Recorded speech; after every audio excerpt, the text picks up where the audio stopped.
St John's, Darren, well done. I said before the game that if we could win our 5 home games, we'd be certain of our place in the Blue Square North. We've won today, first of the 5, and we've gone up to 13. The dizzy heights. A great performance from them, regardless of whether it's 10 or 11 on the pitch. You just beat what's in front of you, and I think in the end 3 probably flat as Cheltenham, Gloucester. Sorry. We should probably have had 7 or 8 in that game if we'd just taken care. But we would have taken 3 before the game, and full credit to the players. About the sending off, I mean, that was an absolute straight red card. Leandra's got the yellow, of course, for a good rugby tackle beforehand, but the boy reacted. You can't defend that at all. No, you can't. And their manager's as honest as the day is long, and he just said it was a ridiculous little moment from him, and apparently he has that in his makeup. But it was by the by. I think the referee probably pulled one back, didn't he, on Lee, and he was clean through, so a little bit of advantage could have changed it round slightly. But yeah, you just can't react like that.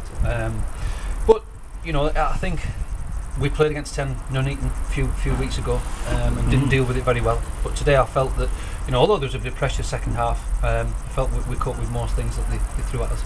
The penalty that got us off the mark, important to get a good start. We scored on 10 minutes. The penalty shot from Phil McCluskey, how did you see it? Was it one of those that could have been given or might not have been given? I think in all football matches now we debate them, don't we? And I think that is extremely harsh. If it's coming through a crowd and it's driven with that much pace, and your arm is not outside your body, shall we say? If it would have, if he didn't hit his arm, it hits his body. So I think it's very harsh. And then for him to give that one, and they don't give another one where a cross is about to come in off Phil McCluskey and the boy hits him full in the arm. That is then a penalty as well if he's given the first one. But we're not going to talk about that all the time. It was important that we picked up 3, and there were some good performances today.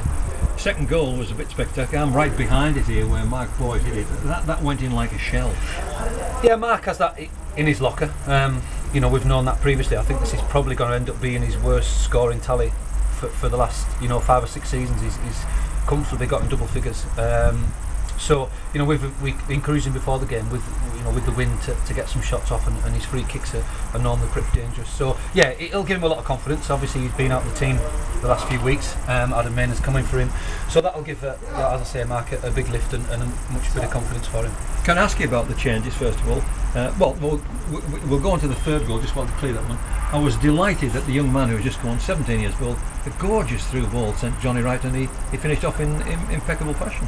Yeah, good finish from Johnny. Again, the goal will do Johnny no harm. I don't think it was his best game. He was a little bit sloppy around that penalty area, but he's run through and he's had a lot of time to think about that goal with running from the halfway line almost. But a great finish from Johnny and great credit to him. But yeah, like you say, Ryan slipped a ball through very good. Ryan's got very good technique, and hopefully his mind seems.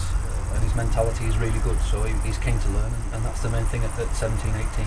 Yeah, and I was thinking there, is that the next generation really, the two you finished with? You had Stefan on and young Ryan on. They were the two up top for the last 10 minutes.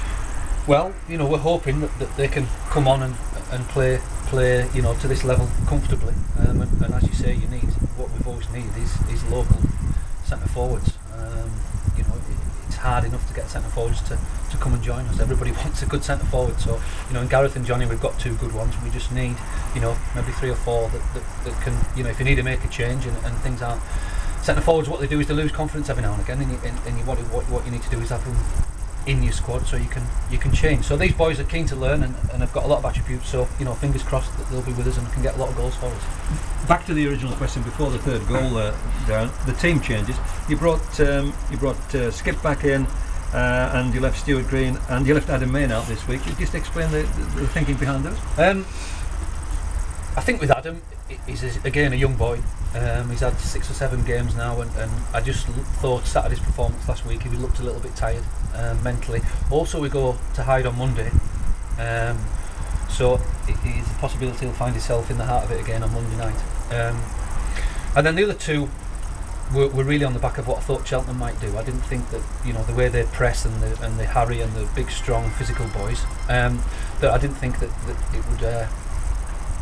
it would fit in with Stuart being in there. I thought that with him being in the hole we would miss him out too much. So to bring Anthony, a little bit further forward and bring Gary in at left back will just keep us a little bit more solid, and we'll be able to compete physically with Cheltenham, which is what we did in the end. And I think at times overrun them, which was good to see.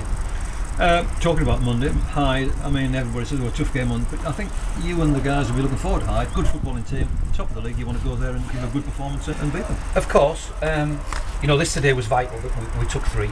It doesn't take pressure off Hyde, but what it means is that if we can go and set our stall out, and look for a point to start with and see how the game develops, that 4 from the 2 games would be a great comeback for us. So there will be some changes on Monday, just with the way Hyde play, the energy levels that they have. We've got to match that and then hope that we can produce some chances. We've produced chances in most games that we play in this season. It's just been a case of I don't think we've taken as many as we should, and we possibly would have found ourselves a bit higher up the table had we done so. So Monday will be really, really hard, but again, confidence is flowing again after that. Finally, Darren, I noticed here about you mentioned the manager once before, David Mayhew. It isn't very often you see managers next to each other as in their technical areas having a pleasant chat, and sometimes while the match is going, and there seems to be a good relationship there. Yeah, Dave's one of the ones that I speak to quite a lot about other teams. You can get these rapports on the phone. Obviously, he being down in Gloucester, he can't get up to watch the northern teams very often, and likewise we can't get down to see the southern teams. So it's just he came into management pretty similar to me time-wise, I think, and we've always sort of kept in touch. And I remember playing against him. Even though he looks a hell of a lot older than me and put a lot more weight on than me, we did actually play at the same time.